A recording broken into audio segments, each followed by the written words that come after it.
Hello दोस्तों, स्वागत है आपका समुद्र क्लासेस में। उम्मीद करता हूँ आप स्वस्थ होंगे, अच्छे होंगे और खुश होंगे। आज हम लोग बायोलॉजी के वन लाइनर सीरीज में जो इम्पोर्टेंट क्वेश्चंस हैं उसके बारे में जो हम लोग डिस्कशन में हमारा चल रहा था उसी के सीरीज को आगे बढ़ाते हैं और इसी वीडियो को कंटिन्यू करते हैं, क्योंकि मैंने बताया था ये जो मिसलेनियस क्वेश्चंस हैं, मिसलेनियस वन लाइनर्स हैं, इसके कई सारे पॉइंट्स हैं, कई सारे स्लाइड्स हैं जो कि एक बार में बनाने पे 2-3 घंटा का स्लाइड हो जाता है ना। इसलिए हमने क्या किया, इसको 2-3 पार्ट में डिवाइड किया है। तो अभी हमारा जो स्लाइड था वो 10th पे चला गया है ना। अप्रॉक्स हमने 10th पेज तक लगभग डिस्कस कर दिया है, यहां तक हमने डिस्कस कर लिया था। ठीक है, यहां तक हमने डिस्कस कर लिया। जिन्होंने अभी तक उस वीडियो को नहीं देखा है, आप विजिट करके उस वीडियो को देख सकते हैं। मैं आई बटन में डाल दूंगा उस वीडियो को। ठीक है, चलिए अब अगले स्लाइड में चलते हैं जहां से आज हमें स्टार्ट करना है। चलिए स्टार्ट करते हैं। देखिए, टाइम वेस्ट नहीं करना अपने को, ठीक है। टाइम वेस्ट करने से अपना ही नुकसान होगा। सबसे पहला पॉइंट इसमें देखिए, सबसे पहला पॉइंट देखिए इसमें क्या कहता है। कहता है लिथोट्रिप्सी। लिथोट्रिप्सी के बारे में कहता है कि लिथोट्रिप्सी क्या है। तो लिथोट्रिप्सी एक प्रोसेस होता है जब किसी को गुर्दे में, गुर्दा मतलब किडनी, किडनी में स्टोन हो जाता है। देखिए, कैल्शियम का स्टोन जो बन जाता है गुर्दे में, किडनी में, उसको तोड़ने के प्रोसेस को ही क्या कहा जाता है, लिथोट्रिप्सी कहा जाता है। तो यहां पर लिथोट्रिप्सी के बारे में क्या लिखा हुआ है, तो इसको थोड़ा सा ध्यान से देखिएगा। किरणों के माध्यम से, किरणों के माध्यम से क्या करना है कि गुर्दे की पथरी को तोड़ के उसको बाहर निकाला जाता है। जब गुर्दे में पथरी हो जाती है, स्टोन हो जाते हैं, है ना, उसको रिमूव करने के लिए लाइट बीम्स के थ्रू उसको तोड़ा जाता है, बाद में उसको वहां से रिमूव कर दिया जाता है। इसी प्रोसेस को क्या कहा जाता है, लिथोट्रिप्सी कहा जाता है। ठीक है, याद रखेंगे लिथोट्रिप्सी। चलिए अगले पॉइंट पे चलते हैं। कहता है, देखिएगा यहां पर, electron beam therapy. Electron beam therapy एक थेरेपी है जिसका नाम है इलेक्ट्रॉन बीम थेरेपी। कहता है is a kind of radiation therapy, is a kind of radiation therapy. देखिएगा, जहां भी रेडिएशन थेरेपी की बात आती है वहां पे एक ही रोग आता है जिसका नाम है कैंसर। तो सर्टेन टाइप ऑफ कैंसर के लिए क्या किया जाता है कि रेडियोथेरेपी का यूज किया जाता है, रेडिएशन थेरेपी का यूज किया जाता है। अब इसमें क्या किया जाता है, तो जहां पर कैंसर सेल्स हैं उस कैंसर सेल्स को मारने के लिए, उसको डिस्ट्रॉय करने के लिए रेडिएशन के थ्रू उसको डिस्ट्रॉय किया जाता है। इसी को रेडियोथेरेपी कहा जाता है, कैंसर को ट्रीट करने के लिए। तो कुछ टाइप के जो कैंसर होते हैं, सर्टेन टाइप ऑफ कैंसर जो होते हैं, उसको ट्रीट करने के लिए इलेक्ट्रॉन बीम थेरेपी का यूज किया जाता है। एक मेथड होता है इलेक्ट्रॉन बीम थेरेपी, जिससे कि radiation therapy, kind of radiation therapy है ये, है ना। क्या है ये, काइंड ऑफ रेडिएशन थेरेपी। इसको हिंदी में कहते हैं विकिरण चिकित्सा। रेडिएशन थेरेपी विकिरण चिकित्सा भी कहते हैं। ठीक है, तो किसके लिए उपयोग में आता है, तो सर्टेन टाइप ऑफ कैंसर, कुछ प्रकार के कैंसरों के इलाज में इसका उपयोग किया जाता है।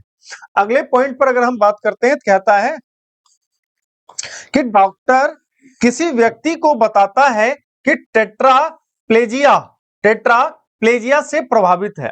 यदि कोई डॉक्टर जो है कहता है किसी को कि वो टेट्राप्लेजिया से प्रभावित है, तो इसका मतलब क्या हुआ। जैसे कि अगर हम कह देते हैं कि भाई सामने वाला व्यक्ति जो है वो टेट्राप्लेजिया से प्रभावित हो गया है, ग्रसित हो गया है, तो इसका अर्थ क्या होता है। तो याद रखिएगा, उसका हाथ और पैर जो है, याद रखिएगा क्या कहता है, दोनों हाथ, दोनों हाथ और दोनों पैर में पैरालाइसिस हो गया है। क्या हो गया है, पैरालाइसिस। उसी को हिंदी में कहते हैं पक्षाघात। याद रखिएगा, पैरालाइसिस को हिंदी में कहते हैं पक्षाघात। तो अगर किसी को कहता है टेट्राप्लेजिया हो गया है, मतलब टेट्राप्लेजिया से वो प्रभावित है, इसका अर्थ होता है उसके दोनों हाथ और दोनों पांव क्या है, पैरालाइज्ड हो गए हैं, मतलब पक्षाघात से प्रभावित है वो व्यक्ति। ठीक है, तो यहां पर क्या टर्म है आपके पास, तो याद रखिएगा टेट्राप्लेजिया, टेट्राप्लेजिया। ठीक है, चलिए अगले पॉइंट पे, in living beings nutrition respiration and synthesis are three major aspects of। कहता है कि मानव शरीर में या जीवों में पोषण, श्वसन और संश्लेषण जो है वह किसकी विशेषता है, वो किसका मेजर एस्पेक्ट है। तो याद रखिएगा ये आपके शरीर के मेटाबॉलिज्म मतलब चयापचय जो क्रियाएं होती है इसका मेजर एस्पेक्ट होता है कि आपके बॉडी में रेस्पिरेशन हो रहा है, आपके बॉडी में न्यूट्रिशन पहुंच रहे हैं, आपके बॉडी में क्या हो रहा है, सिंथेसिस हो रहा है, अलग अलग चीजों का सिंथेसिस होना मतलब निर्माण होना। संश्लेषण का मतलब होता है किसी चीज का हमारे शरीर के अंदर स्वतः जो है निर्माण करना। तो जब हम पोषण प्राप्त करते हैं, श्वसन करते हैं, ऊर्जा मिलती है तो हमारे शरीर में नई चीजों का संश्लेषण होता है। इसी तीन का एक जो मेजर एस्पेक्ट होता है किसके संदर्भ में कहा जाता है, तो याद रखिएगा मेटाबॉलिज्म के संदर्भ में मेटाबॉलिज्म का एक प्रमुख पहलू होता है। ठीक है, तो अगर मेटाबॉलिज्म या चयापचय क्रिया के बारे में आपसे पूछा जाए तो कह सकते हैं कि पोषण, श्वसन और संश्लेषण जो है इसी का सुमेलित रूप जो है वो क्या है, आपका मेटाबॉलिज्म है या फिर चयापचय क्रियाएं होती है। अगले पॉइंट पर बात करते हैं, कृत्रिम रेशम, आर्टिफिशियल सिल्क की बात करते हैं। तो आर्टिफिशियल सिल्क को दूसरे नाम से देखिएगा, जो सिल्क वॉर्म होता है, सिल्क वाला कीड़ा होता है, उससे रेशे से सिल्क बनाया जाता है। लेकिन अगर आर्टिफिशियली जो सिल्क बनाया जाता है उसको रेयन कहते हैं। क्या कहते हैं? रेयन। आर्टिफिशियल सिल्क को हम लोग क्या कहते हैं? रेयन कहते हैं। अगले पॉइंट पर अगर हम बात करते हैं, कहता है among the plastic cup, wool, glass bottle and aluminum foil, the material is biodegradable। अब पूछता है इनमें से कौन सा मटेरियल जो है वो बायोडिग्रेडेबल है। देखिएगा, those material which can be destroyed by bacteria, वैसे मटेरियल्स जो कि बैक्टीरिया के द्वारा इस एनवायरमेंट में डिस्ट्रॉय कर दिए जाते हैं, खत्म कर दिए जाते हैं और वापस से नेचर में उसको मिला दिया जाता है, उसी को कहते हैं बायोडिग्रेडेबल सब्सटेंस, या फिर इसी को हिंदी में क्या कहते हैं, याद रखिएगा, जैव अपघटनीय पदार्थ कहते हैं। तो कहता है कि इनमें से कौन सा जैव अपघटनीय पदार्थ है। क्या क्या है? कृत्रिम रेशम, सॉरी यहां पे है प्लास्टिक कप, ऊन, कांच की बोतल और एल्यूमिनियम फॉयल। इनमें से कौन सा बायोडिग्रेडेबल है? तो याद रखिएगा, ऊन जो है वो बायोडिग्रेडेबल होता है। ये क्या होता है? प्रोटीन का बना होता है। क्या होता है? प्रोटीन का बना होता है। जैसे ऊन क्या है, तो ऊन को अगर हम देखें तो भेड़ से निकालते हैं, भेड़ का बाल कट कर देते हैं तो वही क्या बन जाता है? ऊन बन जाता है। और बाल क्या है? एक प्रोटीन है। बाल क्या है आपका? एक प्रोटीन से बना होता है। तो ऊन भी क्या हो गया? एक प्रोटीन ही हो गया, क्योंकि ऊन भी कहां से मिला आपको? भेड़ के बाल से मिला, जानवर के हेयर से मिला है। अब यहां पर एक बात आती है, एक पॉइंट आती है जो कि आपको जाननी थोड़ी आवश्यक है। तो इन्वायरमेंट में कहता है कि जो प्लास्टिक्स होते हैं, plastic is a kind of polymer. क्या कहते हैं इसको?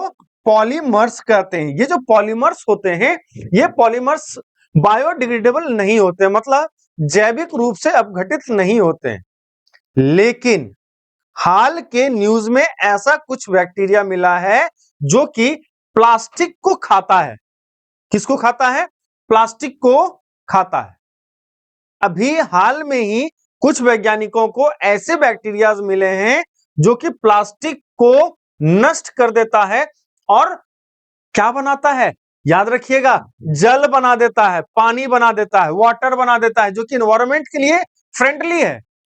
तो यहां पर तो ओल्ड स्कूल टाइप से क्वेश्चन है जो पूछा जाएगा, उसमें आपको ऊन ही रखना है ना। लेकिन ये करंट में अगर हम बात करते हैं तो करंट में प्लास्टिक भी कहीं ना कहीं बायोडिग्रेडेबल बन सकता है आने वाले समय में। अगर हम उस जीव को आर्टिफिशियली ग्रो कर दें तो प्लास्टिक्स भी रिसाइकलेबल नहीं बल्कि उसको बायोलॉजिकली डिग्रेड किया जा सकेगा।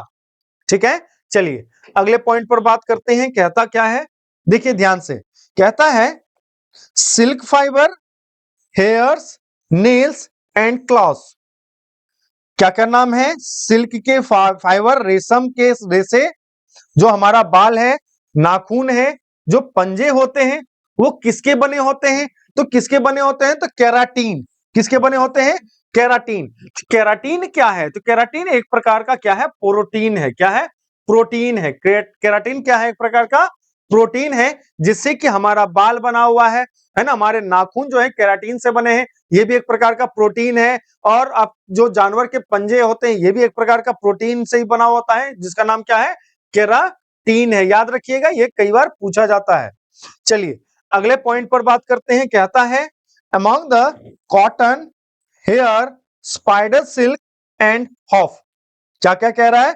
कपास, बाल, मकड़ी के रेशम और फुर में से कौन सा प्रोटीन नहीं है? तो यहां पर देखने वाली बात है, क्या क्या ऑप्शन है? कॉटन है। क्या है? कॉटन है, हेयर्स है, स्पाइडर सिल्क है और हॉफ है, खुर है। खुर भी क्या है? जानवर का खुर, नाखून ही तो है, तो वो भी किसका है? प्रोटीन का बना है। उसके बाद अगर हम बात करें बाल की, बाल क्या है? केराटिन का प्रोटीन है। उसके बाद मकड़ी का जो रेशा होता है, रेशम होता है, जो मकड़ियां जाल बुनती हैं, उसके जो रेशम होते हैं, वो भी क्या होते हैं? प्रोटीन के होते हैं। बचा क्या हमारे पास? कपास। कपास क्या है? तो कपास जो है कार्बोनिक सब्सटेंस है। कपास क्या है? कार्बोनिक सब्सटेंस है। कपास के पौधे होते हैं, समझिएगा, जो प्लांट बेस्ड होता है। ये सारे देखिए क्या है? बाल ह्यूमन पे है, एनिमल बेस्ड है, ह्यूमन के ऊपर होता है। मकड़ी ये एनिमल बेस्ड है, ये कीट के द्वारा होता है। और खुर जानवर में होता है। ये क्या है? कपास कहां से मिलता है अपने को? तो कपास मिलता है नेचुरली। हम क्या करते हैं? कपास के पौधे लगाते हैं, जिससे कि कपास प्राप्त होता है। तो वो क्या है? एक प्रकार का कार्बनिक सब्सटेंस है। तो कॉटन को आप इससे अलग रख सकते हैं। कॉटन क्या है? तो कॉटन जो है वो प्रोटीन नहीं है, बाकी सब क्या है? आपका प्रोटीन। क्लियर है? चलिए अगले स्लाइड में चलते हैं। देखिए मेहनत तो करना पड़ेगा ना, मेहनत करेंगे तो उसका रिजल्ट जाके आगे चल के मिलने वाला अपने लोगों को, है ना। तो मेहनत करते रहिए और पढ़ते रहिए। देखिए अगेन हमारे पास आता है करेक्ट मैच्ड आर, है ना। करेक्ट मैच्ड है, मतलब ये सारे मैच हैं और करेक्टली मैच्ड हैं ये पेयर्स जो हैं। तो एक एक करके देखिए क्या है। तो पहला है आपका ऑक्सीटोसिन। ऑक्सीटोसिन क्या है? एक प्रकार का हार्मोन है। और ऑक्सीटोसिन के बारे में मैं क्या बताऊं? ऑक्सीटोसिन जो है ममत्व, ऑक्सीटोसिन जो होता है ना, याद रखिएगा, क्या कहते हैं, दूध बनने में हेल्प करता है ना। जानवरों को इसी ऑक्सीटोसिन का इंजेक्शन दिया जाता है, जिससे कि उसके शरीर से दूध निकाला जाता है। ठीक है, तो क्या है? ये एक प्रकार का हार्मोन है। क्या है? एक प्रकार का हार्मोन है। अगर हम बात करते हैं एस्पार्टिम की, एस्पार्टम की बात करते हैं। एस्पार्टम क्या है? तो एक सिंथेटिक स्वीटनर है। क्या है? एक सिंथेटिक स्वीटनर को एस्पार्टम है। ठीक है, उसके बाद अगर हम बात करते हैं नियोप्रीन की, नियोप्रीन क्या है? तो नियोप्रीन जो है वो स्पेशलाइज्ड रबर है, रबर है। ठीक है, स्पेशलाइज्ड क्या है? एक प्रकार का रबर होता है, पॉलीमर होता है। उसके बाद रेयन की बात करें तो रेयन क्या बताया था मैंने? एक आर्टिफिशियल सिल्क होता है। क्या होता है? आर्टिफिशियल सिल्क होता है। तो इसी को कहा जाता है रीजेनरेटेड सेलुलोज फाइबर। क्या कहा जाता है? रीजेनरेटेड सेलुलोज फाइबर को भी आप कह सकते हैं रेयन, या फिर आप रेयन को आप क्या कह सकते हैं? तो रेयन को याद रखिएगा, हम कहते हैं आर्टिफिशियल सिल्क। आर्टिफिशियल सिल्क कहते हैं इसको। ठीक है, अगले पॉइंट पर अगर हम देखें, उल, जो ऊन है, ऊन क्या है? एक प्रकार का प्रोटीन है। अभी जस्ट मैंने बताया था उल क्या है? एक प्रकार का प्रोटीन है। अगर हम रबर की बात करें, जो नेचुरली अवेलेबल है ना, नेचुरली रबर का जो पेड़ होता है उसके तने से जो रस निकाला जाता है, तो वो क्या है? आपका नेचुरल पॉलीमर है, एक प्राकृतिक पॉलीमर होता है रबर। अगर हम बात करते हैं फ्लोरेंस की, फ्लोरेंस की बात करते हैं, तो क्या है ये? एल्ट्रोप ऑफ कार्बन। क्या है? एलोट्रोप ऑफ कार्बन है। ठीक है, किसकी बात कर रहे हैं? फ्लोरेंस की अगर हम बात करते हैं, क्या है ये? Allotrope of carbon, allotrope of carbon होता है। चलिए अगले पॉइंट पर चलते हैं। देखिए यह पादप रेशा सन हेम्प के तने से प्राप्त होता है। कहता है this plant fibre is obtained from stem. जो सन होता है, सन, सन सुने होंगे ना। सन जो होता है, सन सन कहां से निकलता है? जूट वाला जो बोरा होता है सन से बनता है। सन कहां होता है? तो जो डंटा जैसा होता है, दीपावली में जिससे हुक्का पाती जलाते हैं, है ना। तो वो जो सन होता है ना, वो सन तने से प्राप्त होता है, तने के ऊपर में रहता है। उसको गड्ढे में डाल के पानी में छोड़ा जाता है, उसको सड़ाया जाता है, जिसको पीट पीट कर बाद में जो है उससे सन तैयार किया जाता है। वो जो लकड़ी बचता है उसको जलावन के तौर पर इस्तेमाल किया जाता है, या फिर हम लोग दीपावली में उसका इस्तेमाल करते हैं, हुक्का पाती में इस्तेमाल करते हैं। तो कहां से? सन हेम्प से, मतलब सन हेम्प से प्राप्त किया जाता है। सन हेम्प से प्राप्त किया जाता है, एक प्रकार का पौधा होता है, पादप होता है, जिसके तने से हमें क्या प्राप्त होता है? रेशा प्राप्त होता है, जिसको हम लोग सन कहते हैं, जिससे कि बोरा वगैरह बनाया जाता है। चलिए अगले पॉइंट पे बात करते हैं। The sperms used for artificial insemination of cattle are stored in. कहता है कि आर्टिफिशियली, देखिएगा कि जब मवेशी जो होते हैं, उन मवेशियों का जो गर्भधारण का प्रोसेस होता है आजकल आर्टिफिशियल हो गया है, जिसको सीमेन देना कहते हैं, है ना। सीमेन प्रोसेस के थ्रू जो है उसको क्या किया जाता है? आर्टिफिशियली उसको गर्भधारण करवाया जाता है। तो वही चीज कह रहा है, the sperm used for artificial insemination of cattle. पशु में जो इंसेमिनेशन, आर्टिफिशियल इंसेमिनेशन होता है, उसको किसमें स्टोर किया जाता है? किसको? स्पर्म को जो है, जो स्पर्म है, मेल स्पर्म होता है, उसको किसमें स्टोर किया जाता है? तो याद रखिएगा, लिक्विड नाइट्रोजन, द्रव नाइट्रोजन में उसको स्टोर करके रखा जाता है। बाद में उसको मवेशी, जो फीमेल मवेशी होती है, उसके गर्भ में उसको स्थापित कर दिया जाता है, इंजेक्ट कर दिया जाता है, जिससे कि वो गर्भ धारण करती है। क्या लिखा हुआ है? मवेशियों के कृत्रिम गर्भाधान के लिए प्रयुक्त शुक्राणुओं को किसमें संग्रहित किया जाता है? तो द्रव नाइट्रोजन में उसे संग्रहित किया जाता है। अगले पॉइंट पर बात करते हैं। Bull semen for purpose of artificial insemination. क्या कहता है कि कृत्रिम गर्भाधान के लिए जो है सांड का जो वीर्य है, बुल का जो सीमेन है ना, स्पर्म जो है, उसको किसमें स्टोर करके रखा जाता है? किसमें संग्रहित किया जाता है? तो अभी जस्ट बताया, लिक्विड नाइट्रोजन में उसको संग्रहित करके रखा जाता है। अगले पॉइंट पर अगर हम बात करते हैं, कड़कनाथ किसका एक नस्ल है? तो कड़कनाथ मुर्गी का एक नस्ल होता है। किसका नस्ल है? मुर्गी का एक नस्ल होता है। अगर बात करते हैं the high milk yielding variety of cow, देखिएगा उच्च दूध देने वाली गाय की जो किस्में हैं, उच्च दूध मतलब क्या कहते हैं, एक्सेसिव अमाउंट ऑफ जो मिल्क प्रोड्यूस कर सकता है, तो याद रखिएगा वो गाय की जो किस्म है उसका नाम है होल्स्टीन। क्या नाम है? होल्स्टीन। ठीक है, नाम थोड़ा सा डिफिकल्ट है, 2-3 बार उच्चारण कीजिएगा तो अपने आप आसान हो जाएगा आपके लिए। क्या नाम है? होल्स्टीन। ठीक है, चलिए अगले स्लाइड में चलते हैं और अगले पॉइंट्स पर डिस्कस करते हैं हम लोग। देखिए घबराइए नहीं, ठीक है, और पॉइंट्स पर फोकस करते रहना है अपने को। क्या कहता है देखिए, तो केंद्र सरकार द्वारा घोषित, पहला पॉइंट है इसका, केंद्र सरकार द्वारा घोषित राष्ट्रीय गोकुल मिशन, द राष्ट्रीय Gokul mission announced by the union government aims at. याद रखिएगा इस पॉइंट में क्या कह रहा है, तो राष्ट्रीय गोकुल जो मिशन है वो किस पर आधारित है? यूनियन गवर्नमेंट, केंद्र सरकार ने किस पर आधारित, किस पर इसको अनाउंस किया है, किसके लिए इसको घोषित किया है? कौन सा मिशन? तो राष्ट्रीय गोकुल मिशन जो है वो किस उद्देश्य के लिए घोषित किया है केंद्र सरकार ने?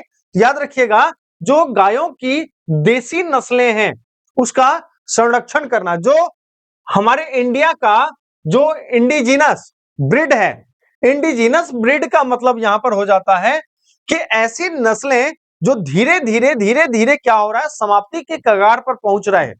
याद रखिएगा, जो अभी हम लोग यूज कर रहे हैं, जो हमारे घरों में गायें होती है वो देसी गायें नहीं होती, मोस्टली देसी गायें बहुत कम अवेलेबल है, क्योंकि देसी गायें जो बहुत कम दूध देती है, व्यापार के दृष्टिकोण से अगर देखा जाए तो देसी गायें जो होती है उनको लोग उत्तम नहीं मानते हैं, जबकि उनका जो दूध होता है उसकी क्वालिटी जो है और गायों की दूध की क्वालिटी से बहुत उत्तम होता है।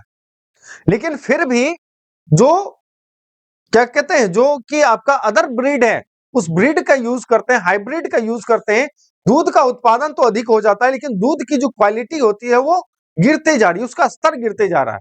और जो देसी गायें होती है जिसकी दूध की क्वालिटी, दूध कम ही होता है लेकिन उसकी जो क्वालिटी होती है बहुत उत्तम होती है, वो धीरे धीरे धीरे धीरे व्यवसाय, क्योंकि ये भी एक प्रकार का जो आपका डेयरी प्रोडक्ट है या डेयरी बिजनेस है, ये भी एक बहुत ही ब्रॉड बिजनेस हो गया है, जिस कारण से देसी गायें जो है धीरे धीरे दरकिनार कर दी गई इस समाज के द्वारा। और आज इस हालात पर पहुंच गई है कि क्या हो रहा है, ये इंडिजिनस होने वाले हैं, मतलब ये विलुप्ति की कगार पर है। तो इसी की विलुप्ति को रोकने के लिए केंद्र सरकार ने एक घोषणा की है, राष्ट्रीय गोकुल मिशन। इसी का उद्देश्य है जो देसी गायें हैं, देसी नस्लें हैं गायों की, उसको संरक्षित करना है, उसको क्या करना है, उसको संरक्षित करना है, उसको इंडिजिनस नहीं बनाना है। आगे समय में ये ना बोलना पड़े अपने बच्चों को कि देसी गायें हुआ करती थी, जैसे अभी हम कहते हैं डायनासोरस हुआ करता होगा, ऐसा ना कहना पड़े, इसीलिए हमारे पास राष्ट्रीय गोकुल मिशन है। चलिए अब बात करते हैं यहां पर अगले पॉइंट्स पर।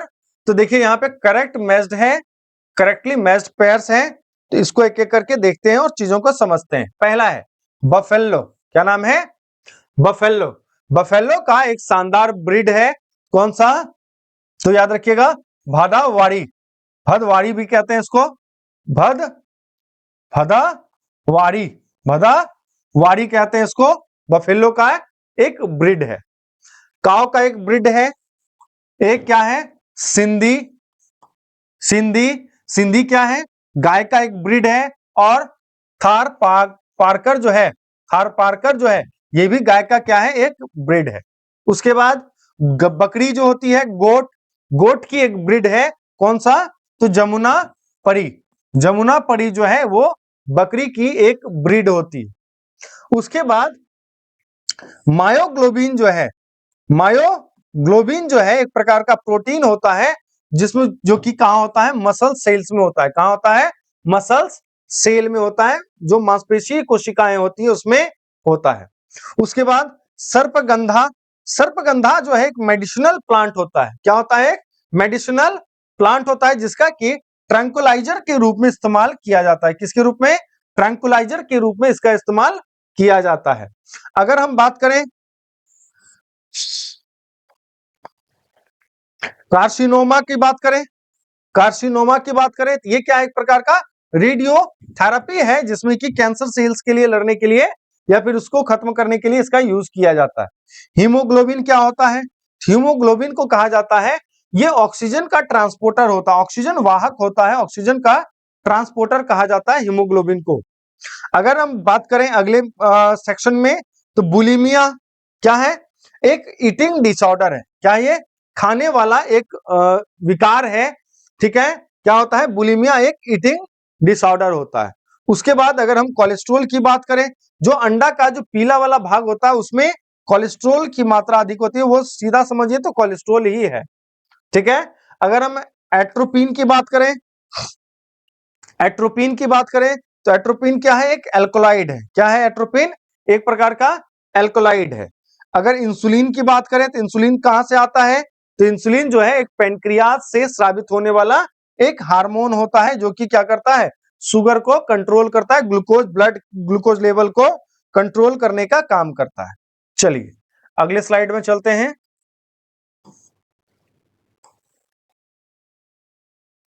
देखिए इसमें देखिए पहला पॉइंट पढ़ते रहिए, ठीक है, क्योंकि जब तक स्टार्ट नहीं करेंगे, खत्म नहीं करेंगे, देखिए हम तो खत्म कर देंगे लेकिन आपको भी क्या करना होगा, इसको याद करना होगा, है ना। जहां नहीं समझ में आता है कमेंट कीजिए, कमेंट कीजिए, चीजों को हम वापस एक्सप्लेन करेंगे, उसके बारे में रिसर्च करेंगे, उसके बारे में जो भी चीजें होंगी वो आपको अवेलेबल कराएंगे, कमेंट कीजिए, है ना। और वीडियो में हो सके तो जितना आप लाइक कर सकते हैं, जो भी वीडियो को विजिट करते हैं, देखते हैं, वीडियो को लाइक जरूर कीजिए, क्योंकि आप लाइक करेंगे तो क्या होगा कि यूट्यूब के एल्गोरिदम में जाएगा, यूट्यूब और बच्चों को वो चीजें सजेस्ट करेगा। अच्छी चीजों का कद्र होना चाहिए, ठीक है ना। अगर आपको लगता है कि आप अच्छी चीजें आपको मिल रही है या फिर आप अच्छे टॉपिक्स के बारे में जानकारी प्राप्त कर रहे हैं, तो आप आगे बढ़ाइए इस चीज को, ठीक ना। चलिए देखिए क्या कहता है। हाल ही में भारतीय वैज्ञानिकों ने सूक्ष्म जीवों द्वारा संश्लेषित, सूक्ष्म जीव के द्वारा बनाया हुआ अर्धचालक जो सेमीकंडक्टर नैनो पार्टिकल्स पदार्थ का उपयोग एक इलेक्ट्रॉनिक डायोड का निर्माण किया है। क्या किया है? तो वैज्ञानिकों ने भारत में कुछ सूक्ष्म जीवों की मदद से बनाया है। क्या बनाया है? अर्धचालक सेमीकंडक्टर, जो कि नैनो पार्टिकल का मैटर है, नैनो पार्टिकल मैटर होता है, उसको बनाया है, जिसका उपयोग करके, जिसके हेल्प से इलेक्ट्रॉनिक डायोड का निर्माण किया गया है। किसका निर्माण किया गया है? इलेक्ट्रॉनिक डायोड का निर्माण किया गया है। तो आपसे पूछ रहा है जिसकी उपकरण के लघुकरण में उपयोगिता है। मतलब लघुकरण क्या होता है? तो याद रखिएगा, कहता है मिनिएचुरेशन। हाँ ठीक है। तो लघुकरण, हमारी मातृभाषा हिंदी है, हिंदी में ज्यादा फोकस कीजिए, ठीक है। क्या कहता है? लघुकरण में सहायता मिलती है। मतलब देखिएगा, पहले क्या था कि कंप्यूटर बहुत बड़े हो रहे थे, धीरे धीरे सिमट गया, अब कलाई पे आ गया लोगों के, है ना। स्मार्ट वॉच भी एक तरह का क्या है? कंप्यूटर ही है, पॉकेट में लेकर घूम रहे हैं। बहुत बड़ा कंप्यूटर हुआ करता था, लैपटॉप्स हो गए, इंटीग्रेटेड होते जा रहे हैं, धीरे धीरे धीरे धीरे छोटे होते जा रहे हैं। तो उपकरणों को लघुकरण में उपयोगिता, मतलब उसको छोटा किया जा सकता है। तो ऐसा ऐसा डायोड का निर्माण हो रहा है ना। पूरा का पूरा सर्किट जो है डायोड पर ही आधारित होता है, देखिएगा कभी खोल के, है ना। तो कहता है भारतीय वैज्ञानिकों ने कुछ सूक्ष्म जीव का हेल्प लिया, कुछ मैक्रो ऑर्गेनिज्म का हेल्प लिया, और उससे कुछ एक सेमीकंडक्टर नैनो पार्टिकल्स मैटर का को बनवाया या बनाया, जो कि इलेक्ट्रॉनिक डायोड, जो इलेक्ट्रॉनिक डायोड का जिससे निर्माण हो पाया है। कहता है जो कि उपकरण, जो भी इंस्ट्रूमेंट्स होते हैं, उसका लघुकरण में उसका उपयोगिता है। जो इस पूरे कहानी में जो सूक्ष्म जीव है, जो जीव है, वो कौन सा है? याद रखिएगा, यीस्ट जो है वो सूक्ष्म जीव है, जिसकी मदद से भारतीय वैज्ञानिकों ने अर्धचालक नैनो पार्टिकल मटेरियल को संश्लेषित किया है, बनाया है। चलिए अगले पॉइंट पर चलते हैं। कहता है वे पदार्थ जिनका उपयोग निश्चेतक, अब निश्चेतक मतलब होता है एनेस्थेटिक, मतलब जिससे कि क्या कहते हैं, बेहोश होने वाला। निश्चेतक मतलब जो कि दे दिया और वो बेहोश हो गया, है ना। तो भोथा करने के लिए कह सकते हैं, या बेहोश करने के लिए कह सकते हैं। तो ऑपरेशन के दौरान जो जिनका ऑपरेशन होता है, उनको क्या किया जाता है? बेहोश किया जाता है, एनेस्थेटिक किया जाता है, निश्चेतक किया जाता है।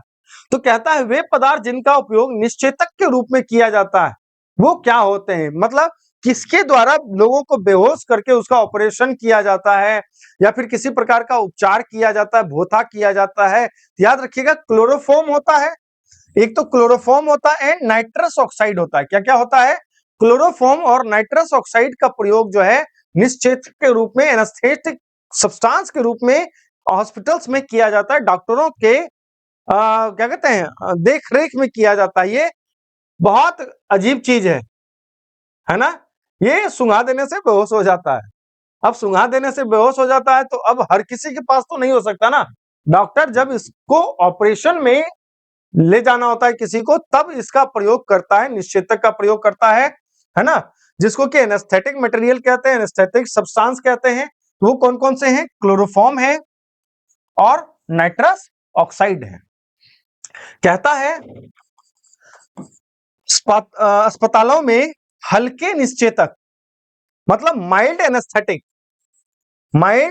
एनेस्थेटिक के रूप में जो है हॉस्पिटल में किसका उपयोग किया जाता है? मतलब माइल्ड, थोड़ा बहुत करना है, मतलब ज्यादा बड़ा अगर ऑपरेशन नहीं होता है तो माइल्ड जो है एनेस्थीसिया का उपयोग किया जाता है। मतलब हल्का सा उसको क्या कहते हैं, बेहोश किया जाता है, हल्का उसको अमाउंट में दिया जाता है एनेस्थेसिया।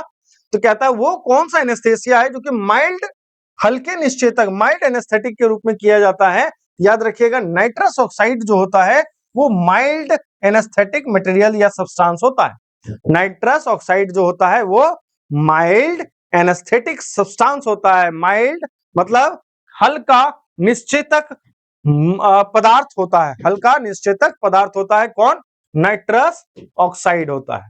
चलिए अगले पॉइंट पर बात करते हैं। कहता है मानव विकास हार्मोन, मानव विकास hormone testosterone, testosterone, erythropoietin, erythropoietin, sorry erythroprotein है, एरिथ्रोप्रोटीन है, याद रखिएगा प्रोटीन है, यहां पर मिस्टेक है, एरिथ्रोप्रोटीन है।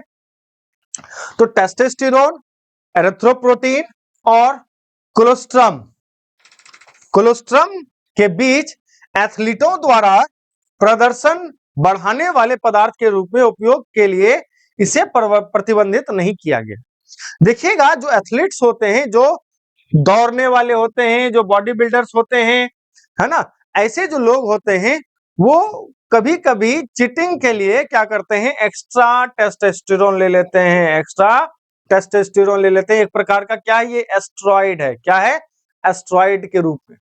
तो कहता है इनमें से कौन सा हार्मोन, है ना, कौन सा एस्ट्रॉइडल हार्मोन जो है वो एथलीट को लेने के लिए प्रतिबंधित नहीं है। मतलब एथलीट अगर लेता है तो उसको कोई दिक्कत नहीं है, वो उपयोग कर सकता है। कहता है उपयोग के लिए इसे प्रतिबंधित नहीं किया गया है। तो याद रखिएगा कोलोस्ट्रम जो है, कोलोस्ट्रम जो है इसको लेने के लिए प्रतिबंधित नहीं किया गया। बाकी जो टेस्टोस्टेरोन और एरिथ्रोप्रोटीन है इसको लेने के लिए प्रतिबंधित किया गया है।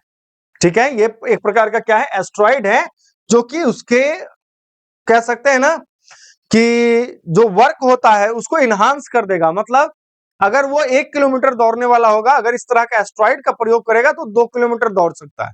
मतलब एक प्रकार का एस्ट्रॉइड है, मतलब वो आपके शरीर में जाकर आपका क्या है, ये मानव विकास हार्मोन है ना, ह्यूमन ग्रोथ हार्मोन है। ठीक है, इससे क्या होता है, उसका प्रदर्शन जो है, उसका जो क्या कहते हैं, जो वर्क है वो इनहांस हो जाता है ना। अपने परफॉर्मेंस को इनहांस करने के लिए ऐसे सब ड्रग्स का या फिर एस्ट्रॉइड का प्रयोग किया जाता है। तो इसमें से कोलेस्ट्रॉम जो है उसका उपयोग प्रतिबंधित नहीं है, इसको कंज्यूम किया जा सकता, मतलब ले सकता है, आई थिंक। चलिए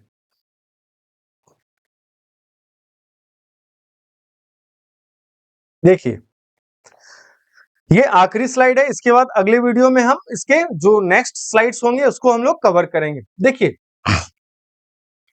फिर से ये सारा स्लाइड जो है वो मैच्ड है, करेक्ट मैच वाला फंक्शन है।